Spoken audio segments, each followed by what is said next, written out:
Good afternoon and welcome to our World Hour of Power. Here with Lady Pauline and my co host, Mr. Glenn Greenwich, the Honorable Mayor of Sutphin Boulevard. Hi, Glenn. How are you today? I am great. How are you, Lady Pauline? I'm feeling wonderful. Back to my old self again. You know, Glad to have you back to yes. full speed. Yeah, I'm back to full speed. Yes. Today we have a special guest that you invited, Glenn. Can you Yes, we introduce him? have absolutely.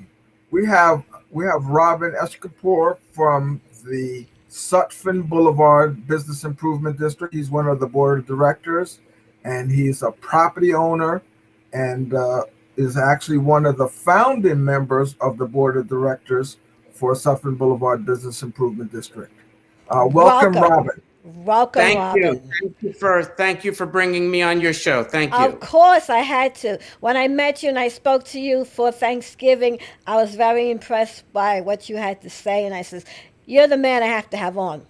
And I was impressed by you. I Oh, love your vibe and energy, and I was extremely impressed. oh, thank you. I hope that Ro- we can continue to do business in the near future together for the community. We will. We will. Mm, God willing, we will. With the strength of God, we will continue to do good things. yes. So, Thank you, Robin. Let's start out. Why don't we talk a little bit about your relationship to Sutphin Boulevard? What's the history behind your relationship to Sutphin Boulevard? So, in 1970, early 70s, my father purchased a retail store, liquor store on Sutphin Boulevard.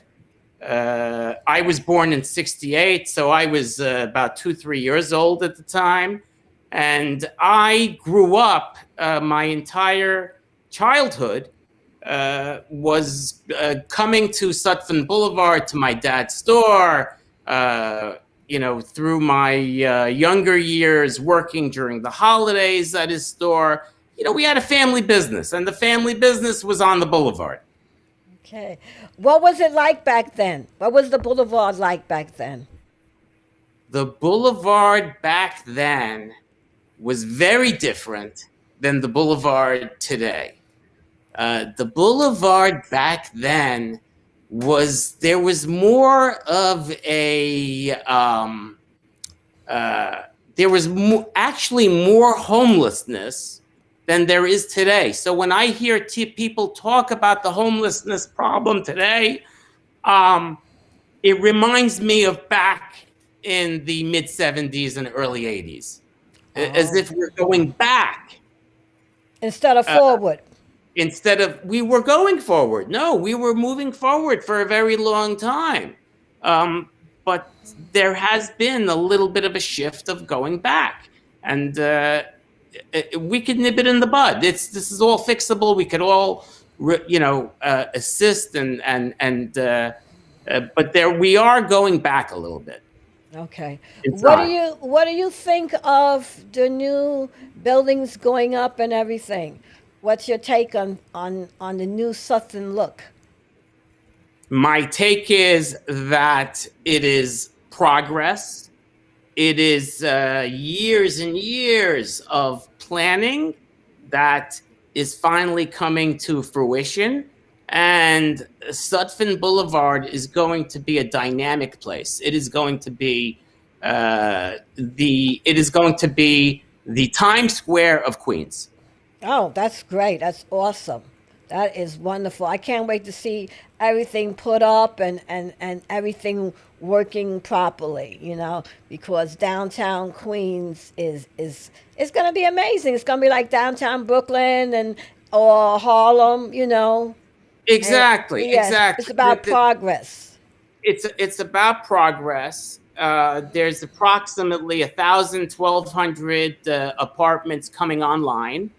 Those apartments will be rented out, and the area is zoned for major development. And once the few developments that are under construction are completed, there will be more. There will be more buildings coming out of the ground. More families will be moving to the downtown Sutphin Boulevard, Jamaica Station area, and it will be a vibrant, successful hub.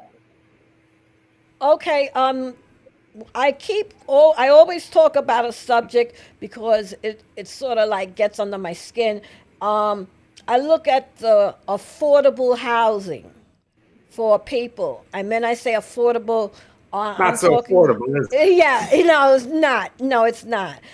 So I have great concerns for people like the homeless, people that are in Section 8, people, that need a different type of income to get into certain buildings that they say is affordable, but still is not affordable. I'm with you. And I would like to be, I'm not in the affordable business. And I don't even, I'm in the market rate business. This is the Okay. market that the apartment, and this is what the community could afford to pay to live. And that's, to me, that's affordable. Not something that what is the combined to make for an affordable apartment? I think 150 grand. That's not affordable. No, it's That's a not. whole But Right. but it's not affordable to the regular people. No, no. I mean, if you're a nurse or you have a husband and wife, maybe, but not for regular people. No, no, Robert. The AMI on that is 90,000. So that's what they're talking for, a husband and a wife or two adults and two children. 90,000. That's not affordable. You've got lots and lots of people who are making 20, 30,000 each, and that doesn't equate to what is considered affordable. So there are a lot of issues from a federal standpoint, which is what is being used to determine the AMI, and as a result of that, we don't have truly affordable or affordable to that particular community housing. So that's certainly one of the issues that we have, not just here in Queens, but all over the city. City. It really is a citywide issue, and until we can address that and be able to provide housing for all the people who need it, we're going to have this cycle of people getting put out on the street, then back in the shelters, hoping to find something. Because, quite frankly, the situation in shelters right now, people are living in shelters 2 and 3 years, and they have jobs. And That's that's the that's uh, scary thing that's about. unacceptable. That really is unacceptable. But being that I have been to some of the shelters, I have seen the same people for the past 2 or 3 years. And so I know they're not going anywhere. But I see these buildings going up, and I've said to the directors of these shelters, well, what's happening to the people that's in the homeless shelter here where you are at? Are they going to be getting an apartment, or are they going to be able to better themselves, or is this like a continuous cycle? And I use the word cycle, a very negative cycle. You But know? it is a cycle, and it is a negative cycle. It Yes. just goes in a circle. Yeah. It is y- you that know, a yeah, go ahead, permanent Robin. home is not a permanent, affordable home is not being created with all these tax credits that the developers are getting and everything that they get. It's not an affordable home. No. Right. Now, You I know, don't know where I live. I live on Sutphin Boulevard, but I live further down, real down by Rockaway, and I live in affordable housing.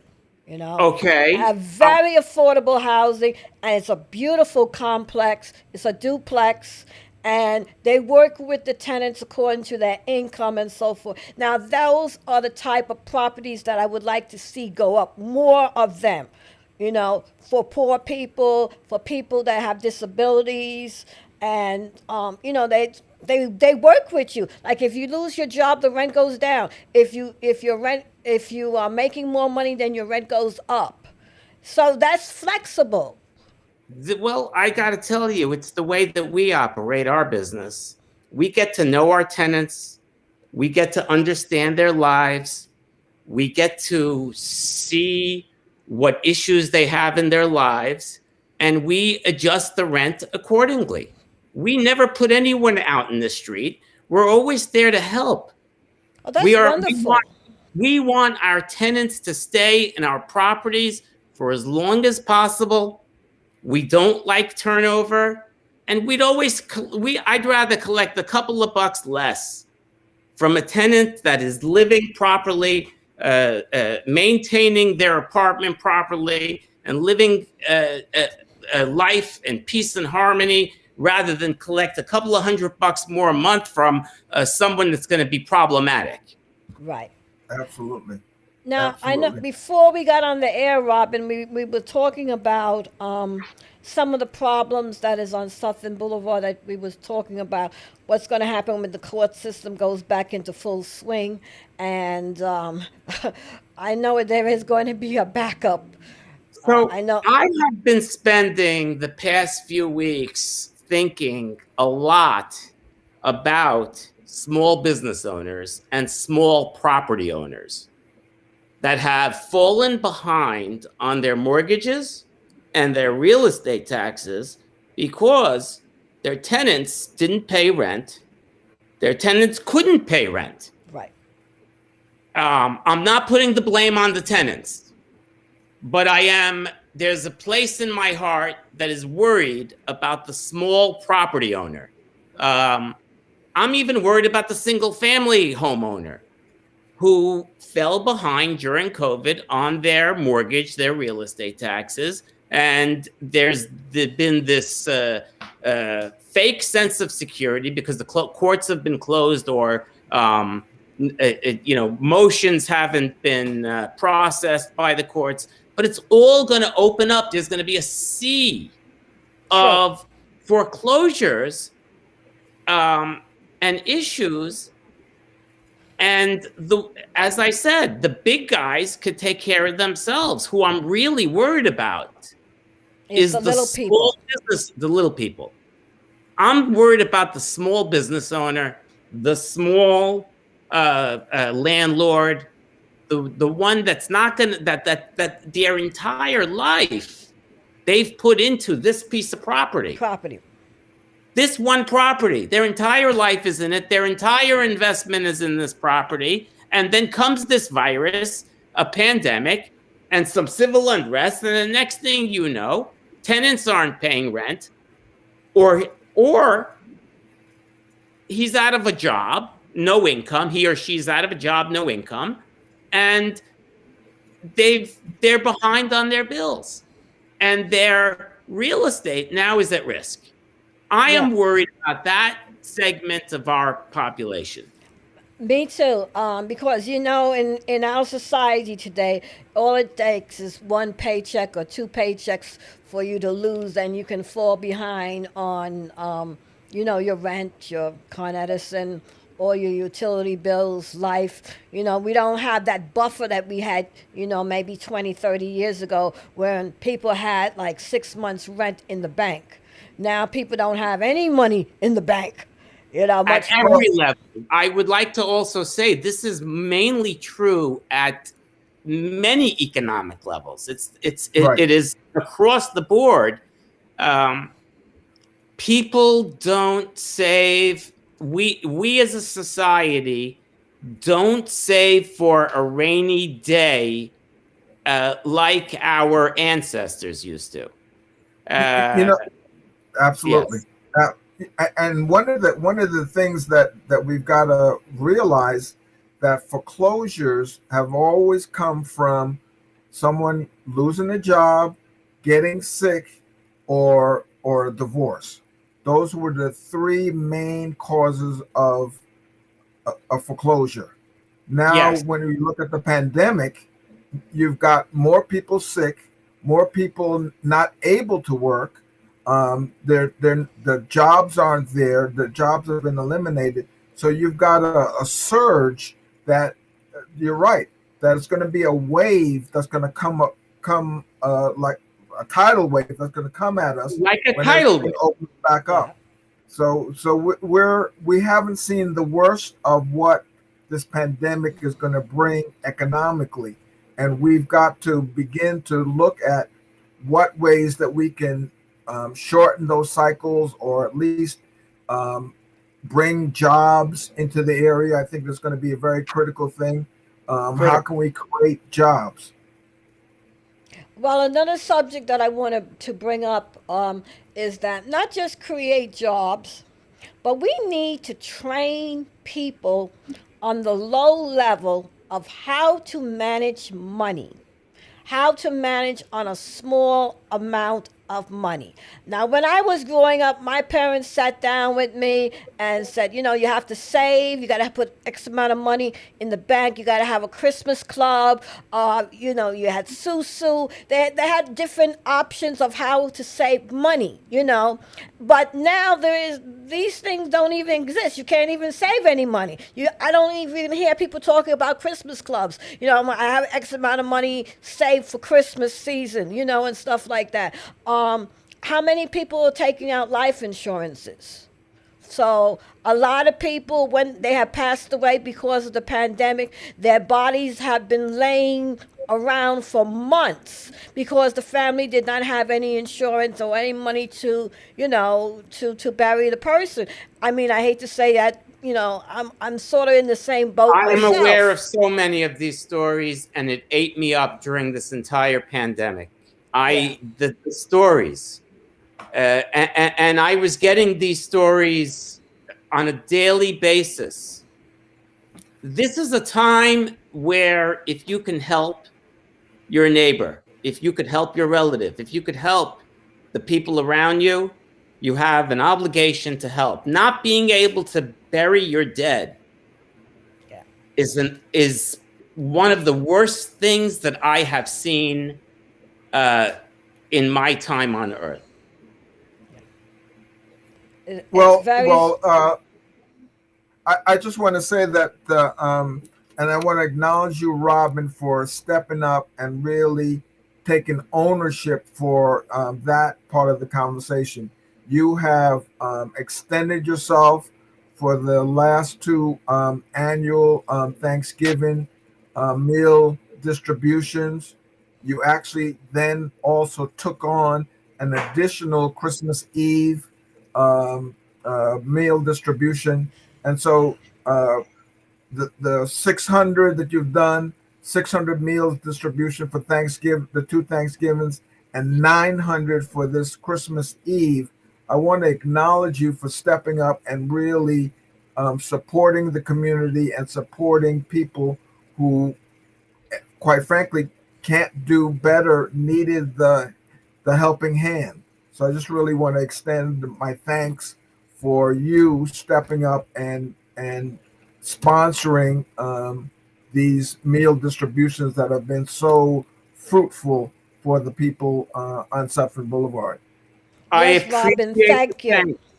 I appreciate the thanks, but I would like to tell you that I saw it as an obligation. I saw what I've done, my outreach, as an obligation to pay it forward to the community. The the community has been good to me, it's been good to my family. And when a community has been good to you and you're in a position to help, you have to help. No one's got to tell you to help. You've got to, if you're in a position to help people, you must do it. Yes. I believe in giving back. You It's have a to give back. must. It's a Because must. it's a must, or else you don't get your blessings. You know, you have to give back.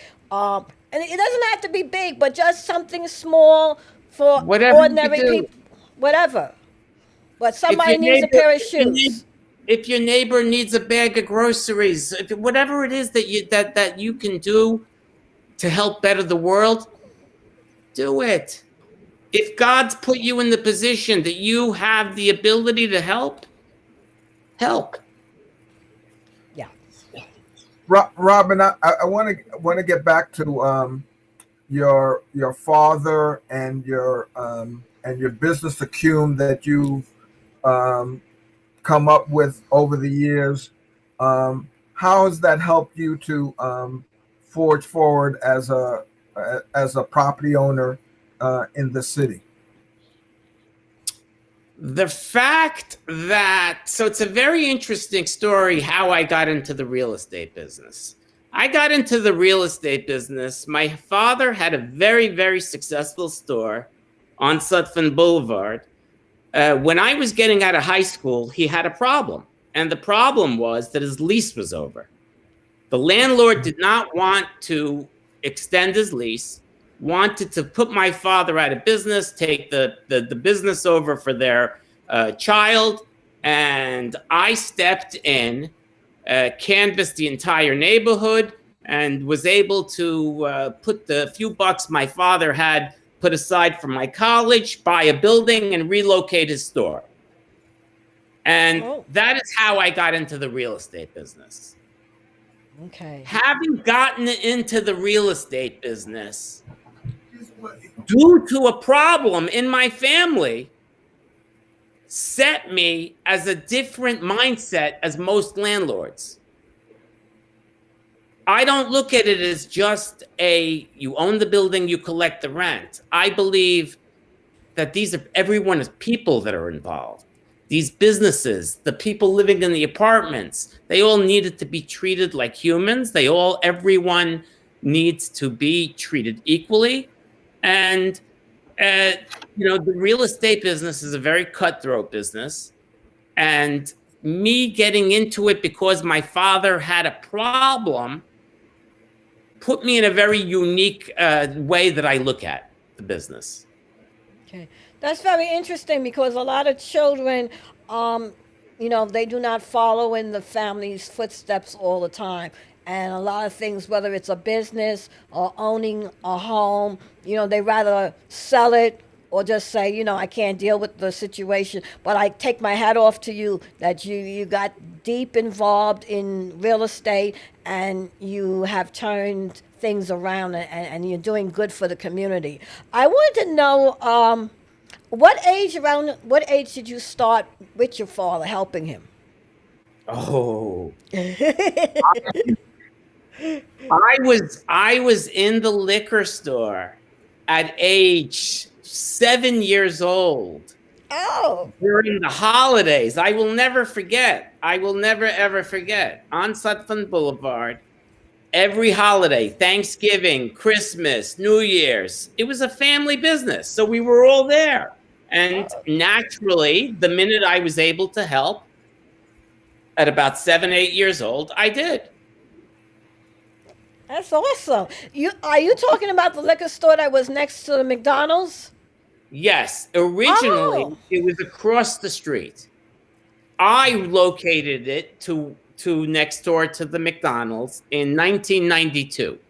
But from 1933 to 92, it was across the street, uh, where I guess there's a pizza place, chicken place there now.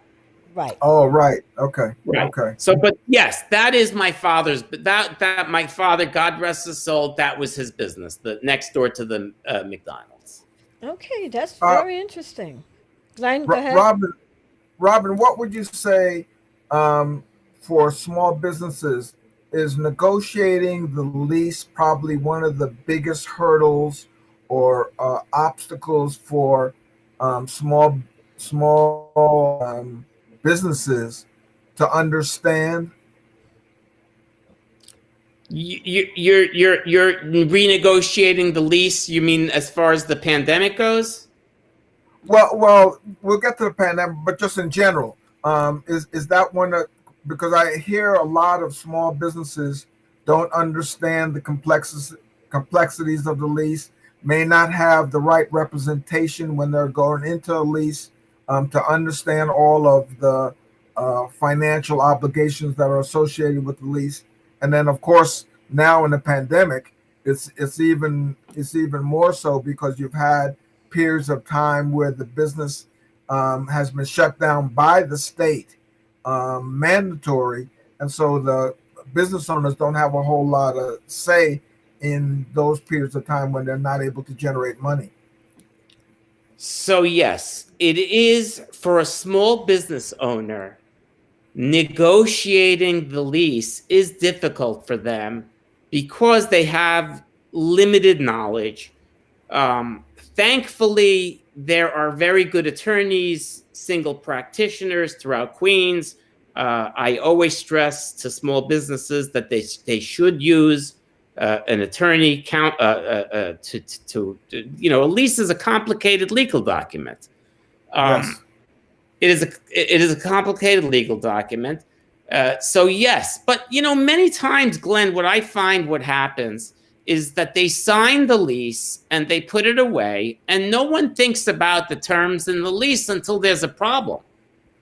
Yes. When there's a problem like this pandemic, everyone pulls out the lease and they're reading every page, every paragraph, every clause, and in today we're going to see a lot of leases read. We're going to actually see pandemic language come into leases. Yes. That didn't exist. The language didn't exist. Neither landlord nor tenant knew what to do because it wasn't something that was Didn't happen. It's not It a didn't normal. happen. It's not a normal operation. So I mean, this is exactly outside what the norm. right. But if you think about it, we had a pandemic in 1918. We just didn't learn anything from. We didn't. I don't understand how we didn't use the guidebook from that. I could do a whole nother show on. Glenn, it's time to pay the bill, right? The bills. Absolutely. Hold on. So, ladies and gentlemen, Black Spectrum Theater has a home password, a season pass that you can do from home. We've got one episode left. We've had it for since October, November, December, January, and now this is our last month, February. Um, every Friday there's an event, and this Friday, the infamous, the famous, the funny man, the hilarious Paul Mooney will be the feature. And this is a Black Spectrum Season Pass subscriber. And how do you find out about it? How do you go to it? How do you register for it? You go to www.blackspectrum.net. Go to Season Pass 2020-2021. Enter your payment method. If you want to call in during the week, Monday through Friday, 10 a.m. to 6 p.m., call in at 718-723-1800 and sign up for the season pass. Back to you, Lady P. All right. I also want to say thank you to Black Spectrum for being our sponsor for the last few months. And I also like to thank Stephen G. James, attorney at law, attorney at war, that's located on Sutphin Boulevard. You also have been our sponsor for the past couple of years. And I like to say thank you to Stephen G. James. Hi, this is attorney Stephen G. James. We've been practicing law at this law firm for over 30 years. I'm a former assistant prosecutor in Kings County and currently a defense attorney to serve you better. We work harder to serve you better. So just call us for the lawyers you can trust.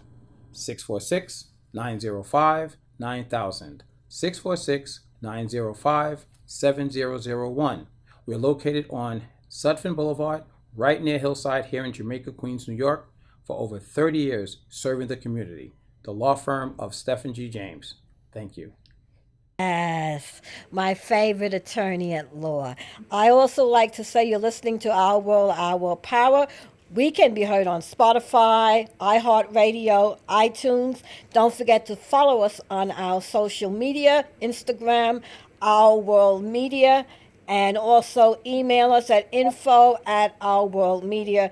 And if you have to reach me personally, you can reach me at 646-340-7271. I'm Lady Pauline. Continue with this conversation, Glenn. Yes. So, Robin, what what do you see for the future of something with we talked a little bit about some of the development. What kinds of things would you like to see in terms of maybe some retail that's coming in or hotels? We need businesses that are going to attract jobs. We need to employ people. The zoning is there, Yes. and we need not just housing, but businesses, big industry, office buildings. Hmm. We've got the air train, the Long Island Railroad, the subways, buses. You can get to Sutphin Boulevard from JFK with an 8-minute ride on the air train from JFK. That place needs to be much more than it is, and it needs to be a money-making machine for the community, where the members of the community can have jobs right there on Sutphin Boulevard within those businesses. You know, I ran across an interesting fact. Um, Somebody was telling me that that whole complex is that the fourth largest hub in North America? I think it's third. I Oh my think goodness. I think it's Okay. third. Okay. It's Toronto, Grand Central, Jamaica. Okay. Okay. Okay. And you Okay. could check this out online. I did a little bit of research. I had heard fourth as well, but when I did the research, it's actually the third highest ridership in North America. In North America. So Wow. we really have an economic engine here coming right in our backyard that, as you said, we're not utilizing. We've got the people, we've got the transportation, and so now all we need are the industry and the jobs to go with it to support the surrounding community. What Yes, kind of and industries would you? I believe it will Yeah, come. what kind I of do. industries would you like to see? Well, it's a little bit controversial, but due to the fact that we have all of the transportation, that we are globally connected via the air train, I wouldn't mind seeing a casino like Resorts World, like Foxwoods, uh, Mohegan Sun, that type of business. We have the hotels. We're zoned for hotels. Um, a casino can be a serious job producer for the local community. Absolutely. Robin, you're absolutely right because my daughter for the past 10 years has been an executive with Resort World Casino. And I would have to say the Resort World Casino has put her financially on a very good pay scale level. So jobs such as the casino, working in the restaurant business and stuff like that. That Resort World has brought a lot of jobs to the community. I was very unhappy, of course. Uh, the the pandemic, made the whole, the casino and everything, shut down for a while. And I think they're just opening back up on a like 50% level. So they still have another 50% to go, as well as the hotel is going to be opening up for late summer into the fall. So that's going to be an economical endeavor for people living in the community. I do agree with you, Robin. We do need more hotels. We do need hotel business because the pay scale, for the average, worker will elevate a person.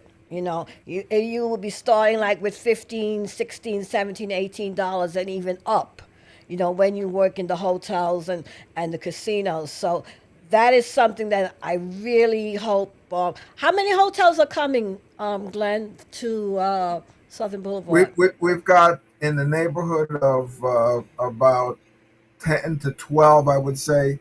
We're talking about another 6,000 units of hotels and residential in the next year and a half or so. So we've got a lot of up up zoning and up building that is taking place, a lot of development, and so there will be a lot of people utilizing this transportation hub. And don't forget, just up the street, we've got the second largest transfer point from buses to the subway at Jamaica Station. So Parsons and Archer Avenue. So we've got really two major transportation hubs that can be utilizing the uplifting economically of downtown Jamaica. Oh, Robin, I'm going to ask you: are there any green industry um, that you would like to see come into Southeast Queens to support the economic development? Of course. I mean, green, we're in the world of green everything. I assume that when you talk green, you're talking energy, or are you talking green agriculture? Both. Okay. I think. I, So we're you going to know, see a lot of indoor agriculture. That's something that's going to happen. That there's no yes. question about it, that there's going to be a tremendous amount of farming that's going to get done indoors, agriculture-wise. And as far as energy savings, this is to continue for the world to sustain itself. We must look at alternative energy, and we must look at energy savings. right.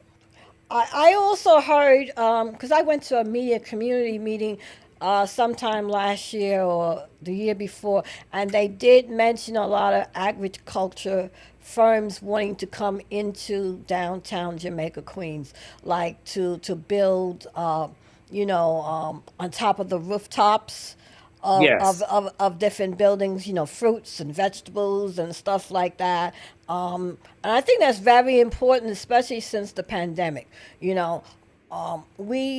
this is a very big community, a very large community, and we really do not have a lot of grocery stores or supermarkets, I should say, to feed all these people that's going to be coming to the community, living We in the will. community. We will have these. We will have all of these businesses. All of these things will fall in place. What occurred was back in 2005, 2006, we realized that the area was not zoned for development. And city planning did a fantastic job. They rezoned 40 or 50 blocks, and they opened up the opportunity for a lot of these developments to take place. Unfortunately, what happened was once the zoning kicked in, we had the 2008 financial crisis. So that set some development, redevelopment of the community back a little bit. And then, as you see with the BRP project, with you have the Artemis project, development did start. And I'm hopeful that even though we've had the pandemic, It's not going to stop. It's going to keep going. We just had a little bump in the road. Things got delayed a little bit. The world got delayed a little bit. We got this, but we're going to, one vaccine at a time. We're going to get this pandemic under control. And we are going to develop and build and create jobs just like we were planning on before. Everything's going to be okay. Everything's going to be good. But I do stress that we all need to help each other get there. Okay, that's very true. I agree, Absolutely. 100%. Glenn, I know I spoke to you last week about what's going on in the community as far as the vaccinations. I heard that your college now is going to be giving out vaccinations. Is that correct? That is correct. They're going to be one of the sites.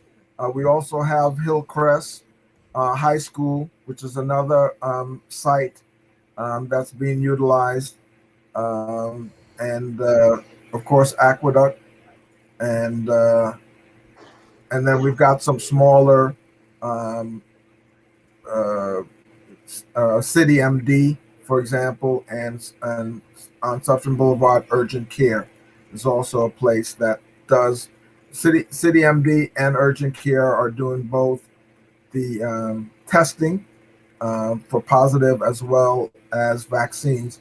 But again, they don't have as many vaccines. The major places that are going to be getting vaccines are going to be Hillcrest and York College, and of course Shea Stadium.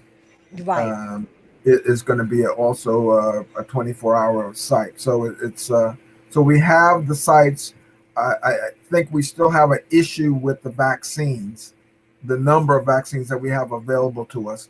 But that once the weather breaks and things get back on track, I think that they'll be able to increase the amount of vaccines that are available for people on a daily basis.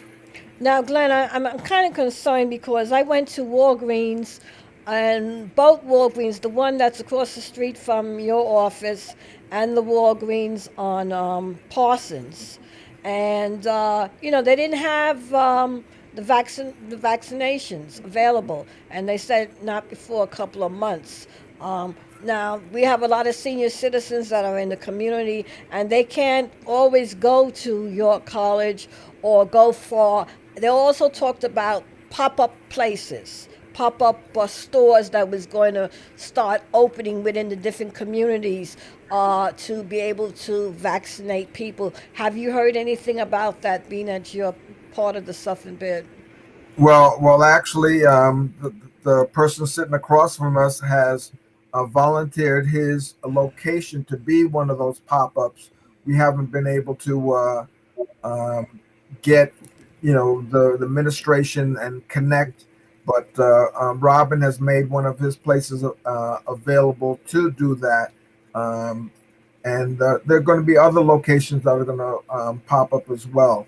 Um, you know, we as a community, again, as Robin said earlier, have to look out for each other, and when we can make a difference and donate and do things, um, we're got to keep an eye out. So we're in the process of having that conversation. We started that conversation with the borough president, let him know that the property is available for a pop up. That would be to me. I think it would be a good one because you're right there near the transportation hub, so that would make sense to be able to do that. But I know from working with Joseph P. Adabo Family Health Center, um, some of the issues are the nursing staff that actually to give the vaccines.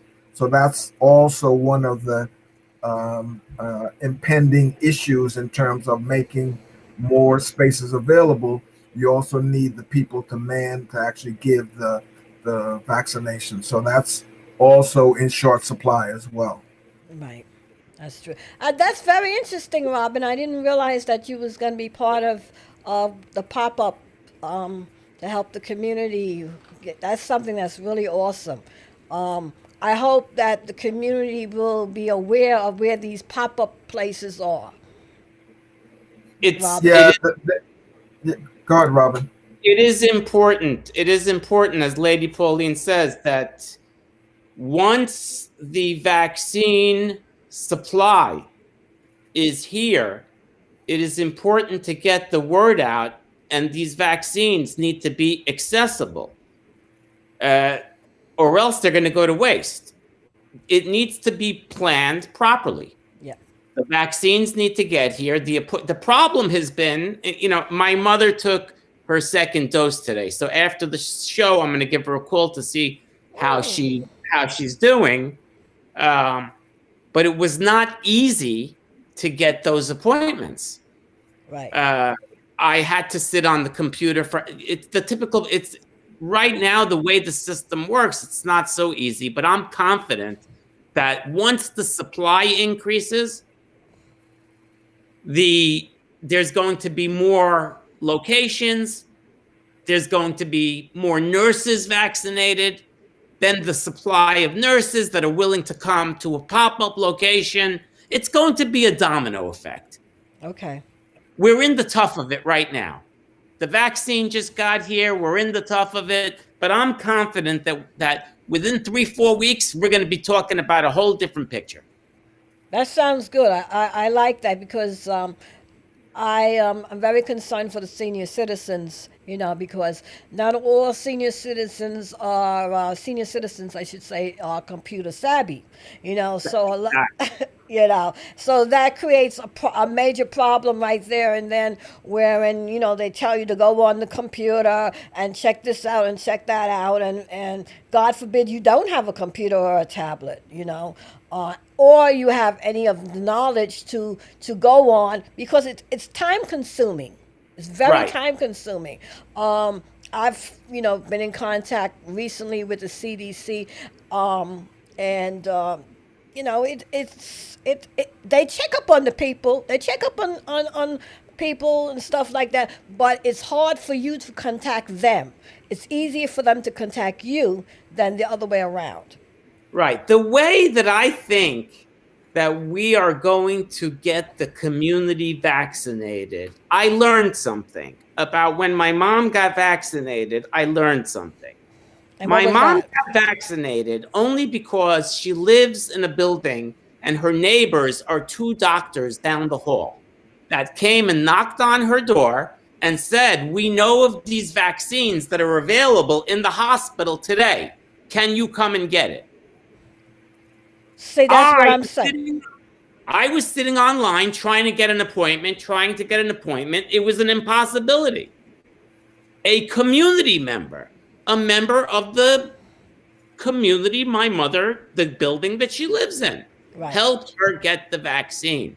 And that is what the Sutphin Boulevard Business Improvement District and all of the other community organizations need to do, is help everyone get vaccinated. When those vaccines are at one of the pop-up locations, when the vaccines are at Jamaica Hospital or wherever they are, Shea Stadium,